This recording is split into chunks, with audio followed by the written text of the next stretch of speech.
একটা national team কতটা খারাপ খেললে 6 নম্বর অবস্থান থেকে 10 নম্বর অবস্থানে চলে আসে, সেই দলটার নাম হচ্ছে বাংলাদেশ।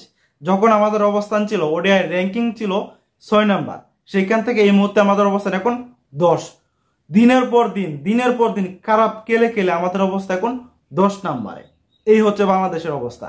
সামনে যে ওডিআই বিশ্বকাপ 2027 সালে অনুষ্ঠিত হবে, সেই বিশ্বকাপে সরাসরি খেলাটাও আমাদের জন্য এখন অনিশ্চিত হয়ে গেছে।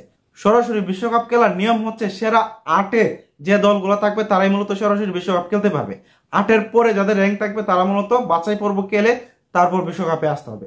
এই মুহূর্তে আমাদের অবস্থান 10। সো আমরা যদি 2027 সালের 31 মার্চের আগ পর্যন্ত আমাদের র্যাঙ্কিং মানে 8-এর ভিতরে না আসে, তাহলে আমাদের সরাসরি বিশ্বকাপ খেলা হবে না। এই হচ্ছে আমাদের অবস্থা। এখন বিসিবির উচিত এই দলটাকে একেবারে ভেঙে নতুন করে সাজিয়ে 2027 সালের পরিকল্পনা নিয়ে গড়ে তোলা। যারা জাতীয় দলে পারফর্ম করতে পারছে না তাদেরকে একেবারে বাদ দেওয়া, কারণ তাদেরকে তো বসিয়ে রেখে লাভ নেই। আমাদের দলকে গুছাতে হবে, 2027 সালে বিশ্বকাপ আমাদের খেলতে হবে। যারা পারফর্ম করবে না তাদেরকে বাদ দেওয়া উচিত। আশা করি আপনারা আমার সাথে একমত হবেন।